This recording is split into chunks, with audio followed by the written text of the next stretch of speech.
Армысыздар, ардақтағы ағайын, қадірменді ұлттық өнердің шын жанкүйерлері. Қазақстан ұлттық арнасы мен Қазспорт телеарнасында көкпардан жасөспірімдер арасындағы ел чемпионаты. Микрофон алдында Нұрсұлтан Құдайбергенұлы. Қадірменді ағайын, бүгін сіздер Ақмола облысымен және Солтүстік Қазақстан көкпар командалары арасындағы бәсекені тамашалайтын боласыздар.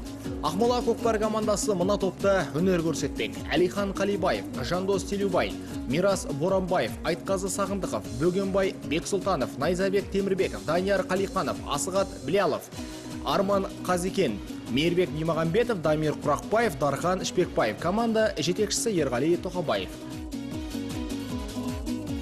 Ал Солтүстік Қазақстан көкпар командасы мына топта өнер көрсетпек.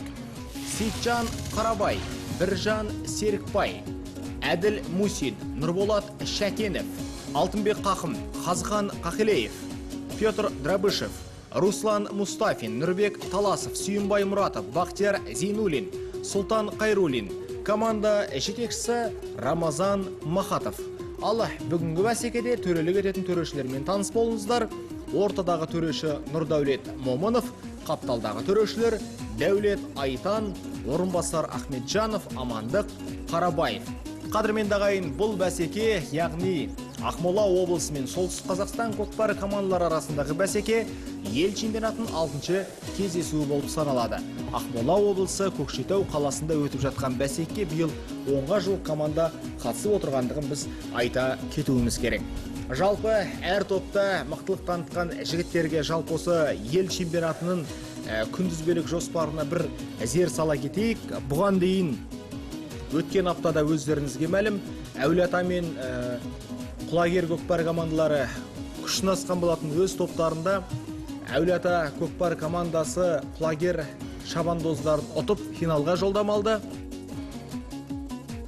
Ал бүгінгі бәсекеде Ақмола және Солтүстік Қазақстан көкпар командалары арасындағы бәсекеде қай команда жеңіске жетеді, сол команда финалға шығып Құлагер көкпар, кешірім өтінем, Әулиеата көкпар командасымен өз өнерлерін ортаға салып күш сынасатын болады. Мінекей осындай көкпар бәсекесінің күнтізбелік жоспары, жалпы жарыста өтіп жатқан командалардың деңгейі осындай. Жасөспірімдер арасындағы бәсекеде өздеріңіз білесіздер, көкпар, яғни серкенің салмағы 25 келіден аспауы тиіс. Осындай талапқа сай өтіп жатқан бәсекеде Әулиеата көкпар командасы, жалпы Ақмола көкпар командасы табысты өнер көрсетуде. Қазір мінекей бәсеке басталды. Алғаш болып серкені кіші шеңберден тақымға басқан Солтүстік Қазақстан облысының көкпар командасының шабандозы қазір шабуылға шығып, қазандыққа қарай беттей келе жатқандығын біз көріп отырмыз. Бірақ қорғанысында өте тамаша екендігіне өздеріңіз назар салып қарап отырғаннан ақ байқауға болады. Қапталдан қос бүйірден қысып, ойын алаң сыртына шығарып жіберді. Және де осы ретте бәсекеде серке ойын алаң сыртына шығып кеткенден кейін жекпе-жек сайысы ұйымдастырылады. Оны барлығын жақсы білесіздер. Қазір мінекей Фосфорди команданың мықтылары Дамир мен Нұрбектің арасындағы жекпе-жек сайысын көріп отырсыздар. Ал енді Ақмола көкпар командасының шабандозы Дамирдің астындағы керемет тұлпардың өнеріне назар аударыңыздар, қараңыздар. Серкеге еш жақындатқызбастан қарсылас тұлпарды итеріп, үлкен шеңберден шығарып тастап жатқан жайы бар. Мінекей өте бір көкпардың бір кереметтілігі. Қарсылас команданың тұлпары керек десеңіз, бел ортасынан асып түсе алмай жатыр. Мінекей тамаша қазір көкшетаулық көкпаршы серкені мықтап тақымға басқандығына куә болдыңыздар. Командалық әріптесінен бірден лезде серкені көтерткізіп жіберді. Қазір Жандостың тақымында серке. Осындай бір тамаша әдіс тәсілдері бар. Дегенмен тағы да солтүстіктің жігіттері, Солтүстік Қазақстан көкпар командасының мықтылары серкені ойын алаң сыртына ағыстырып шығарып жіберді. Қорғаныстың кереметтілігі осындай. Қазір қайта жекпе-жек сайысы ұйымдастырылады. Енді өздеріңізге мәлім, командалардың деңгейі жалпы бірдей болатын болса, көбіне осындай бәсекеде жекпе-жек сайысы өте көп болады.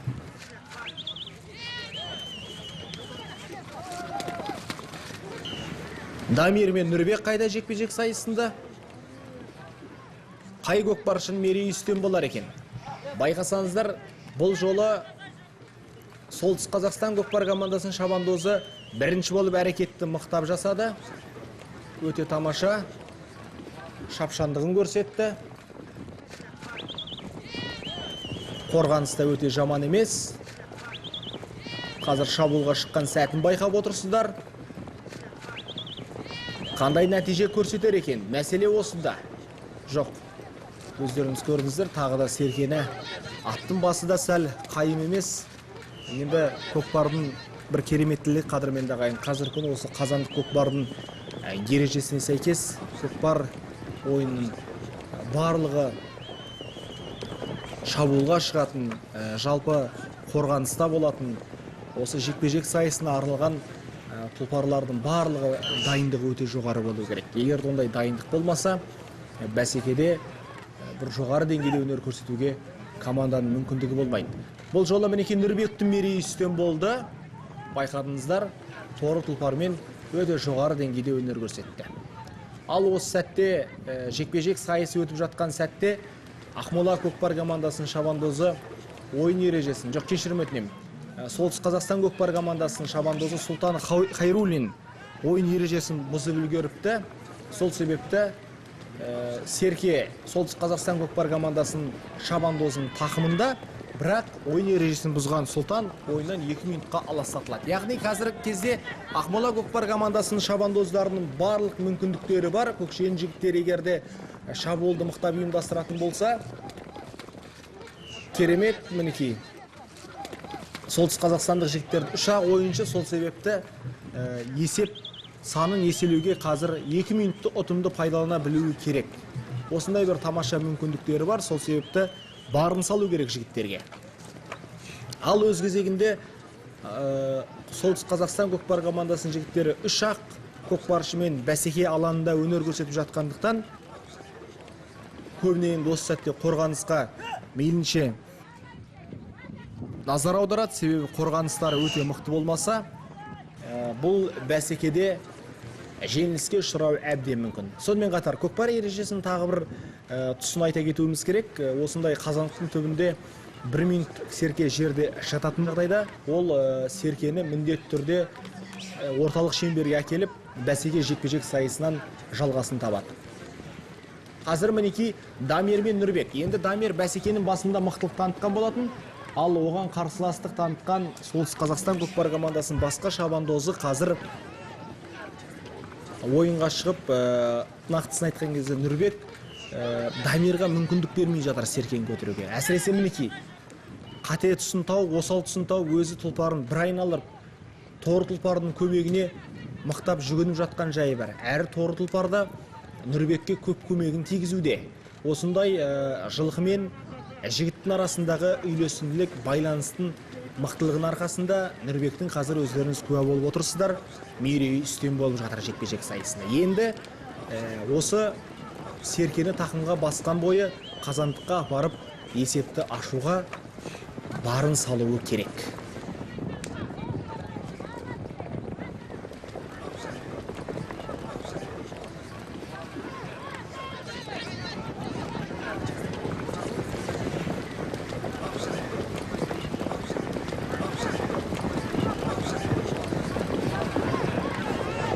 Қазір мінекей шабуылға шыққан сәті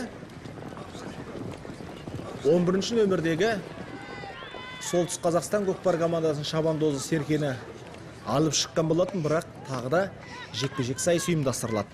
Енді қадірменді ағайын тағы қосымша ақпарат айта кетейік. Жалпы осы жасөспірімдер арасындағы ел чемпионатында бүгінде тұрақ түрде 10 команда жасақталынған еліміз бойынша. Оның ішінде қазіргі кезде көш бастап тұрған Жамбыл облысы, Оңтүстік Қазақстан облысы, Қызылорда көкпар командасында деңгейі артып келе жатыр. Енді Қызылорда көкпар командасын айта кетуіміз керек. Бірыңғай осы Сыр елінің жігіттері бір ғана Жаңақорған ауданынан осы көкпар бәсекесінде Ислам ағамыз, Жанабай ағаларымыз, сонымен қатар Сезбек сынды азаматтардың жұмыстарының бір үйлесім тапқандығының арқасында қазір күні бір ғана ауданның арасынан облыстың командасы жасақталып отыр. Енді бұл көпке үлгі болатын дүние. Сонымен қатар Маңғыстау көкпар командасы, Атырау көкпар командасы бүгінде күн санап деңгейі артып келе жатыр. Енді Ақмола облысы, Солтүстік Қазақстан облысын айтпағанда, бұл жігіттердің де жалпы деңгейі жаман емес. Бүгін күні осы жасөспірімдер арасындағы жігіттердің қарқыны жыл санап артып келе жатқандығын біз мақтанышпен айта кетуіміз керек. Сонымен қатар қадірменді ағайын, осы ретте біз тағы да бір айта кетуіміз қажет. Мынау жасөспірімдер арасында, жастар арасында, жалпы ересектер арасында қатарынан 3 рет чемпионат ұйымдастырылады. Бүгінде осы ұлттық спорт түрлері қауымдастығының ережесінде нақты бекітілген. Осы ұлттық спорт түрлері қауымдастығы бүгінде осы бағытта жұмысты жүйелеп, нақты бір жоспарына енгізіп алған жайы бар. Осының арқасында 2013 жылдан бері қарай жастар, жасөспірімдер, ересектер арасында ел чемпионаты тұрақты түрде ұйымдастырылып келе жатқан жайы бар. Ұйымдастырылған бір бөлік және сол қатысуға келген командалардың деңгейі жоғарылап келе жатыр. Бұрындары ел чемпионаттарында қатысқан көкпар командалары ары кеткенде 5-6 команда қатысатын болса, бүгінде ересектер арасындағы бәсеке кемі 14 команда қатысады. Бұл яғни көкпардың жалпы ұлттық ат спорт ойындарының деңгейі артып келе жатқандығын байқатады. Ортада жекпе-жек сайысы өздеріңіз байқадыңыздар, бастапқы жұп 2 минут ішінде серкені көтере алмады. Мінекей қазір екінші жұп жекпе-жек сайысына шығып, Серкей қазір Солтүстік Қазақстан көкпар командасының жігіттерінің тақымына түсті. Енді осы қарқыннан таймай мықтылықтарын барын салып шабуылға шығуы керек. Бұл өте керек дүние. Сол себепті қазір қазандыққа жақындаған сәтін байқайтын боламыз. Қадірменді ағайын.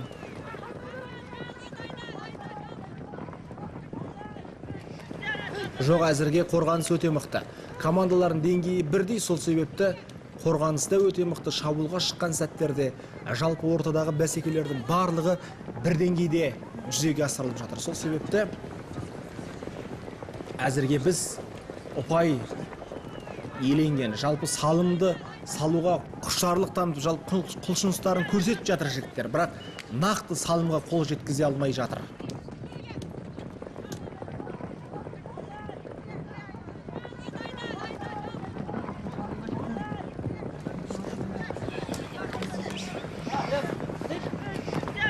Әлде болса мінекей Серкені тақымға басқан бойда ешкімге берместен шабуылға шыққанын көрдік.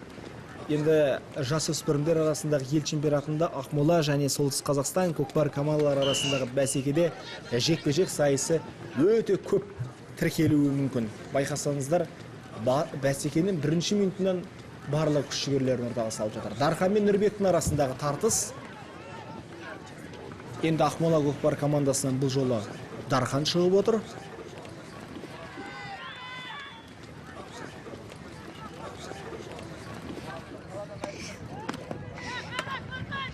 Дарханның мүмкіндігі қалай болар екен?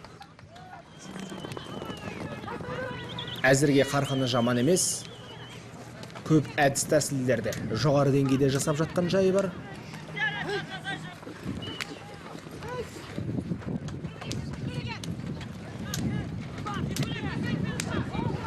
Шабуылға шыққан сәті. Мінекей. Қандай нәтиже көрсетер екен?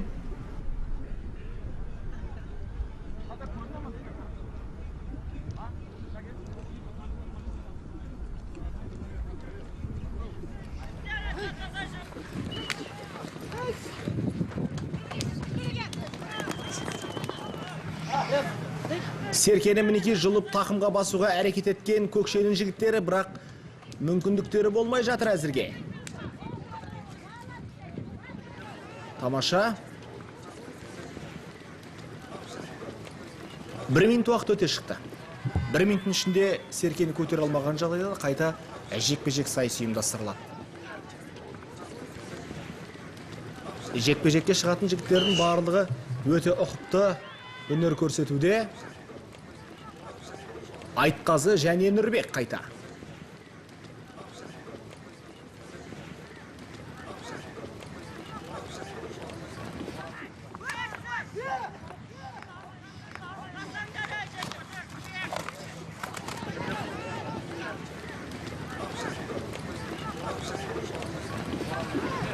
Тоғыншы нөмірде өздеріңіз көріп отырсыздар.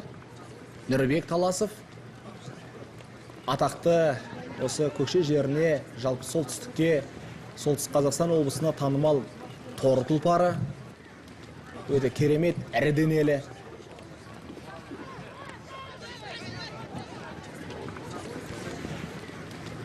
Нағыз жекпе-жек сайысына арналған тұлпар. Мінекей егесінде серкені мықтап көтеріп алуына мүмкіндігін жасауда. Үлкен шеңберден серке шықты. Қазір барлық көкпаршылардың ойынға араласуына мүмкіндігі бар.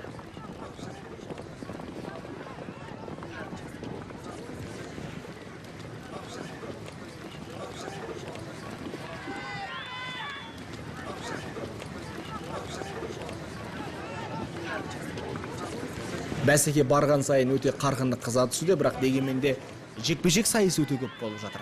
Салымға ұмтылыс жасап жатқан жігіттердің қарқынын байқайсың, бірақ мүмкіндіктері болмай жатыр.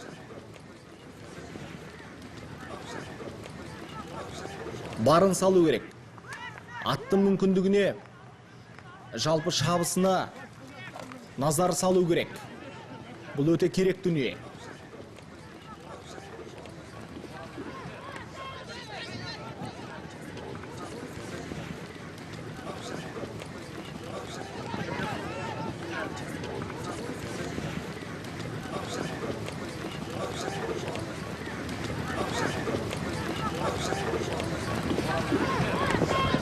Мінекей қазір шабуылға шыққан сәті.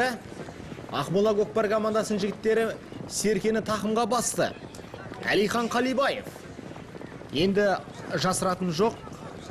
Ақмола көкпар командасында Әлихан Қалибаевқа, Данияр Қалихановқа, сонымен қатар мынау өздеріңіз куә болып отырған жекпе-жек сайысын өнер көрсетіп жатқан Жандос Телеубайға үлкен сенім артылуда. Тамаша салым, керемет.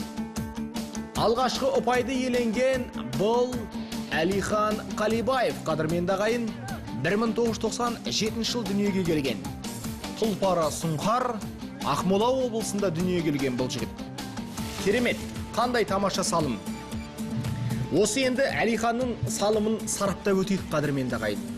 Байқасаңыздар, жекпе-жек сайысында өнер көрсеткен Жандос Телеубай өте әдістерді тамаша жоғары деңгейде жасады. Енді сол Жандостың қолындағы серкені дер кезінде осы Әлиханның қолына шығарып беру керек. Команда жалпы жаттықтырушылары сол бағытта жұмыс жасайтын болса, осы Әлиханның болашақта көптеген бәсекелерде жоғары деңгейде өнер көрсетуге мүмкіндігі бар.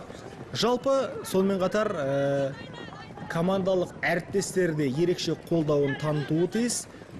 Әлихан Қалибаев сонда көптеген әрекеттерді жоғары деңгейде жасай алатын болады. Тамаша, есеп ашылды. 1-0. Ақмола көкпар командасының жігіттері алда келе жатыр.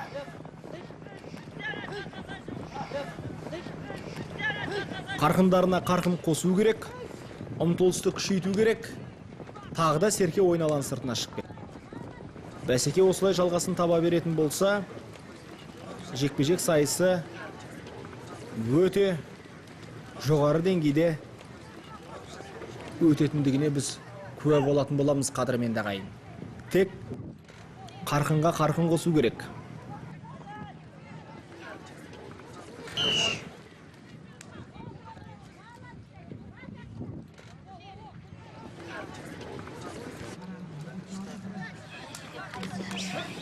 Жекпе-жек сайысын көрдіңіздер.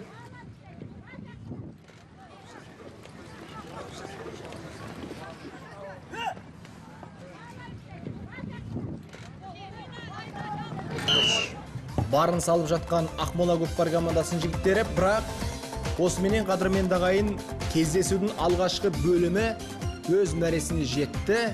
Есеп 1-0, Ақмола көкпар командасы алда келе жатыр. Салымды салған естеріңізге тағы да сала кетейік. Әлихан Қалибаев 1 ұпайды командасына сыйға тартты. Енді Солтүстік Қазақстан көкпар командасының жігіттеріне нақты жоғары деңгейде өнер көрсету керек. Себебі бұл бәсекеде тек шапшандық керек. Сонда ғана команда жеңіске жететін болады.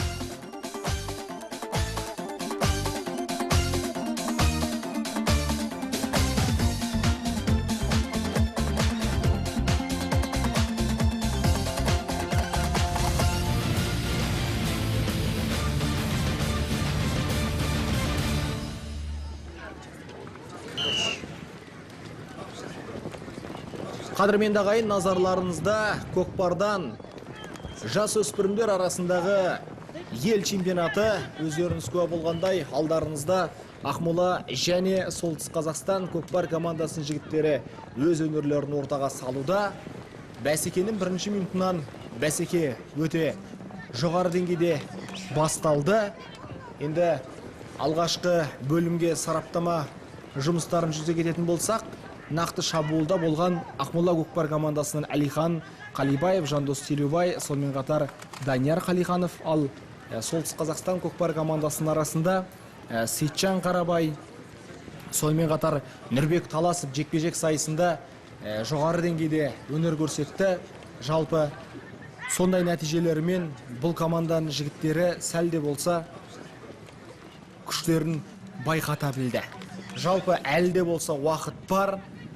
Тек қана Солтүстік Қазақстан көкпар командасының жігіттеріне бір жүйеде, командалық жүйеде өріп жатқан бәсекенің керемет тамаша тәсілдерін жоғары деңгейде жүзеге асыра білуі керек. Сол әрекеттерді жасаған жағдайда ғана ойынның екінші бөлімінде нақты бір ұпайды иеленуге мүмкіндіктері туады. Қазір мінекей тағы да ортада жекпе-жек сайысы. Бұл жолы кімді шығарар екен?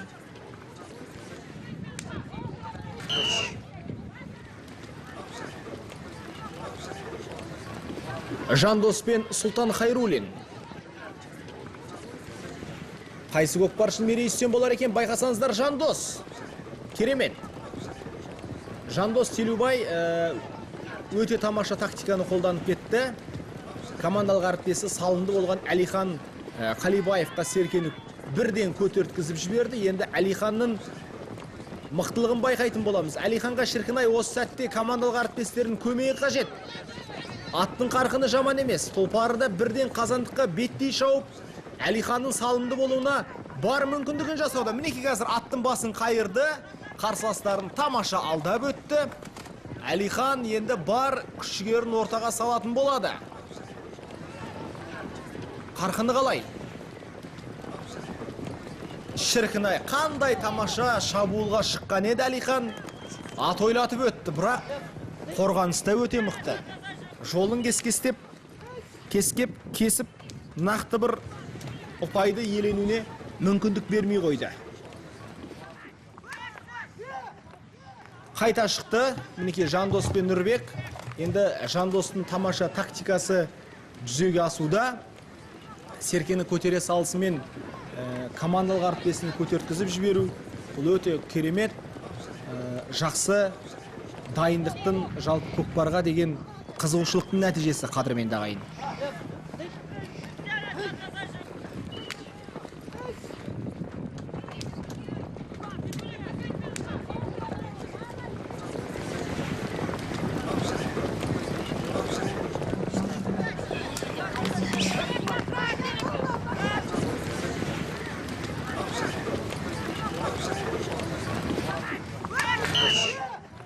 Жекпе-жек.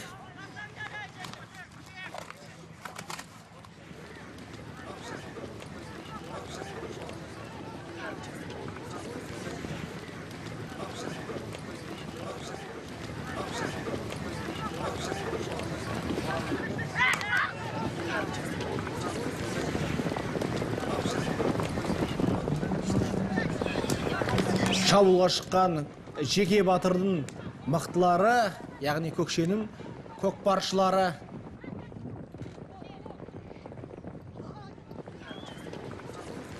Тағы да Серке ойын алаңының сыртына шығып кетті.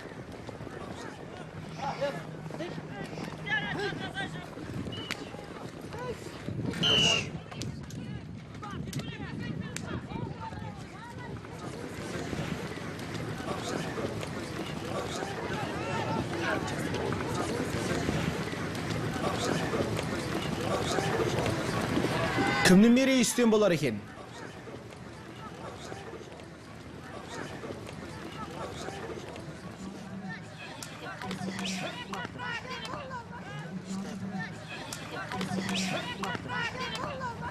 Бұл жол Солтүстік Қазақстан көкпар командасының жігіті шабандозы жаман емес нәтижесі.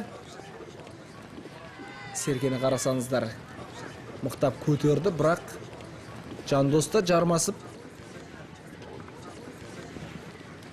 толығымен басуына мүмкіндік бермей жатыр.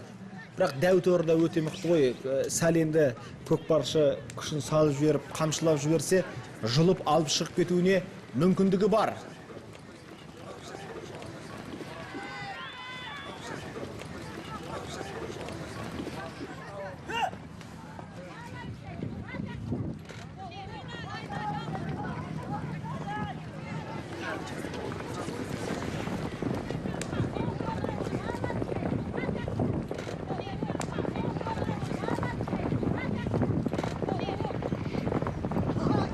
Шабуылға шыққан сәті.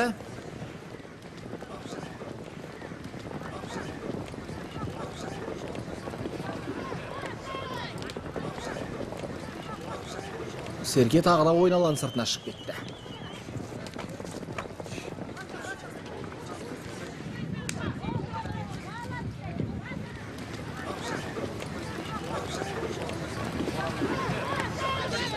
Бүгінгі бәсекеде ортадағы төреші Нұрдәулет Момынов мырза жекпе-жек сайысын өте көп болғанын есепке алуда. Жандос пен Нұрбектің арасындағы мінекей текетірес болатын.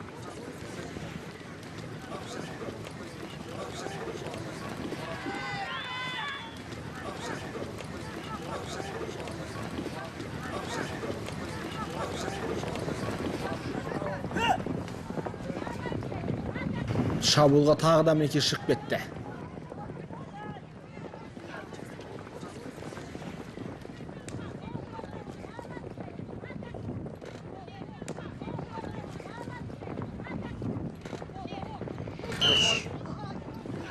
Жекпе-жек сайыс тағы да.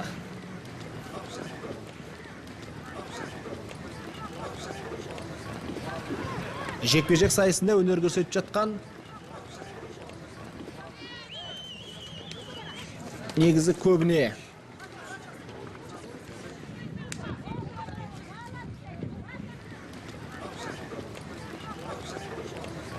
Жандос пен Нұрбек.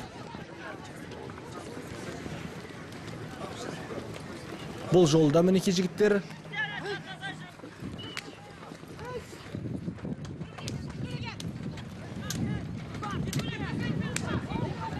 Бұл жол Нұрбектің мерейі үстем болды.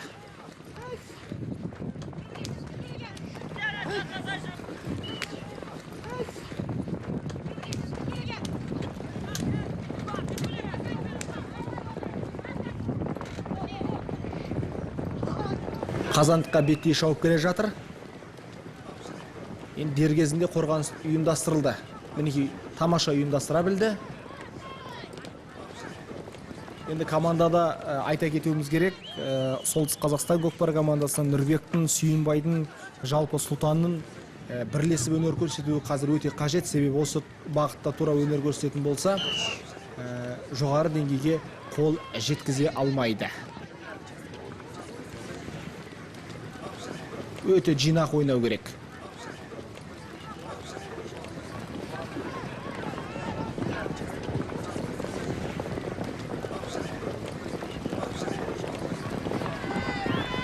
Тағы да мінекей Әлиханға Серке бұйырды. Әлиханға Серке бұйырса бір нәтижелі салымның қатары болып қалуы әбден мүмкін.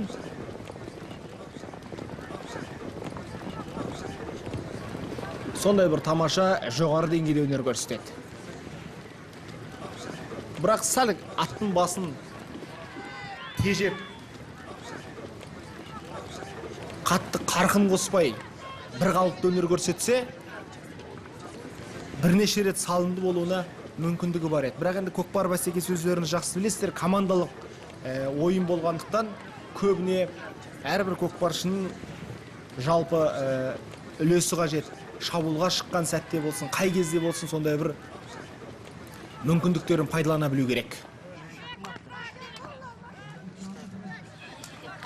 Жандос пен Нұрбектің арасындағы жекпе-жек.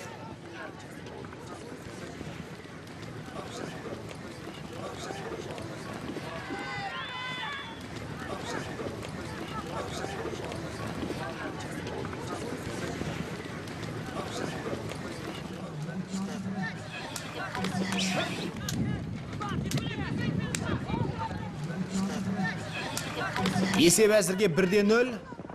Ақмола Көкпар командасының пайдасында.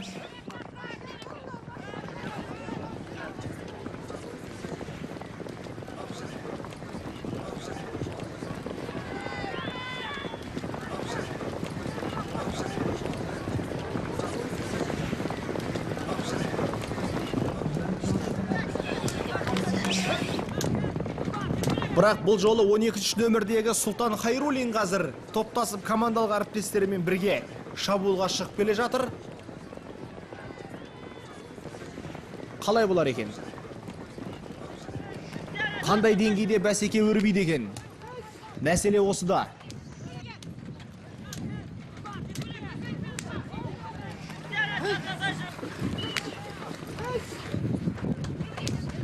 Дегенмен тағы да жекпе-жек сайысы.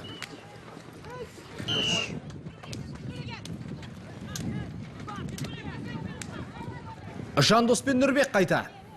Бірін-бірі бұл жігіттер бүгінгі бәсекеде жақсы танып алатын болды.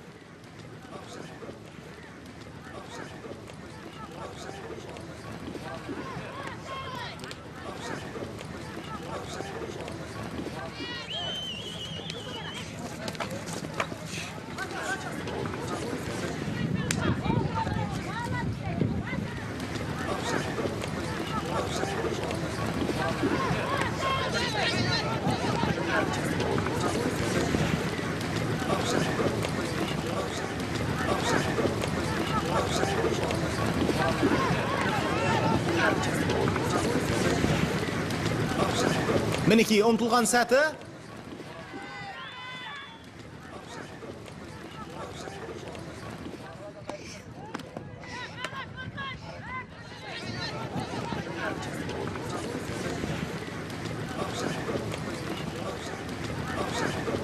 Қандай деңгейде болар екен?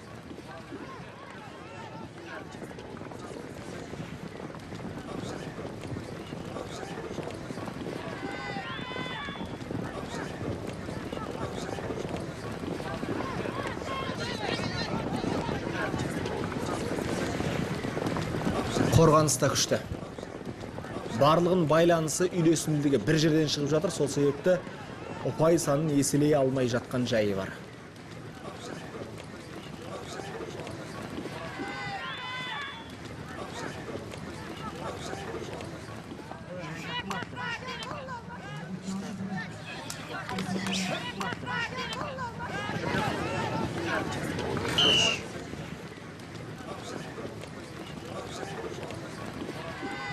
Жекпе-жек сайысында өнер көрсетіп жатқан Жандос пен Нұрбек.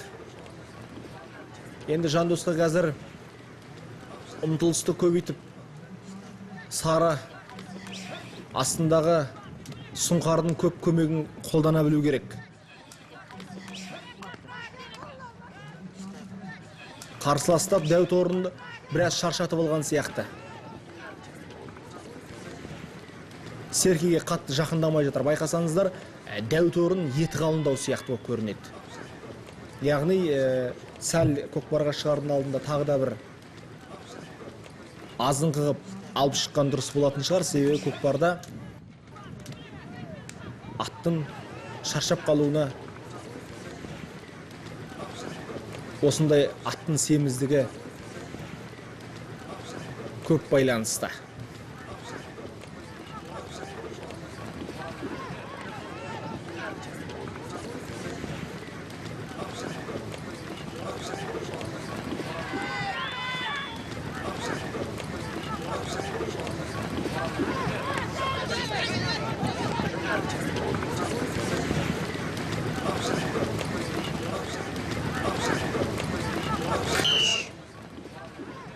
Келесі жұп ортаға шықты. Әлихан мен Сұлтан Хайруллин.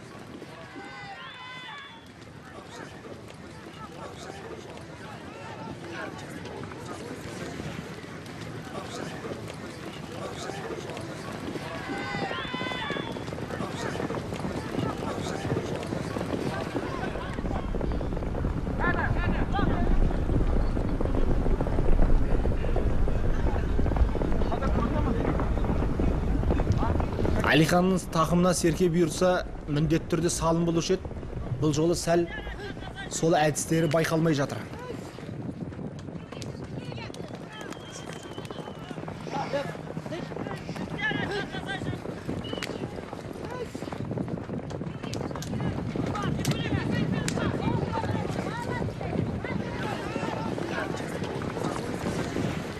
Қазандыққа жақындаған сәті мінекей.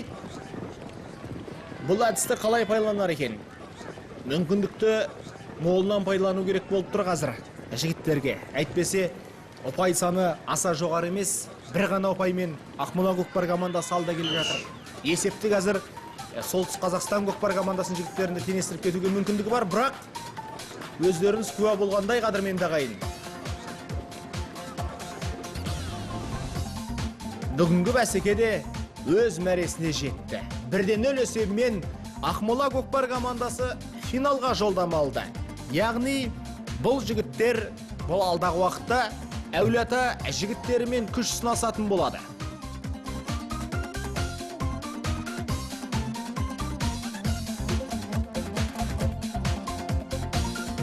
Әулиеата көкпар командасы өткен аптада Шымкенттік Құлагер көкпар командасын ұтқан болатын. Ал енді мінекей өз тобында ақмолалық жігіттер финалға жолдамалып нағыз мықтыларды анықтайтын болады. Есеп 1-0.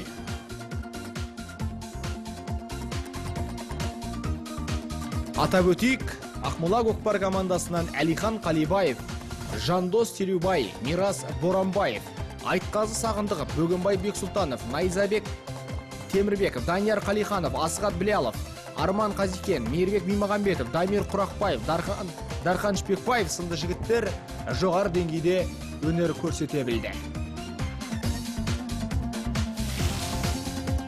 Енді бәсеке нағыз қызықты сәттері, өте тартысқа толы бәсеке болды, өздерін жақсы көрдіңіздер.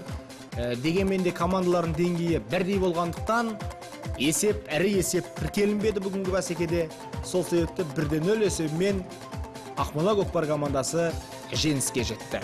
Ал қадірменді ағайын, мен сіздермен келесі аптаға дейін күн жақсы болсын деп бүгінгі бағдарламаны аяқтаймын. Еліміз аман, жұртымыз тыныш болсын, әрдайым көкпарда тұлпарымыз сүрінбесін.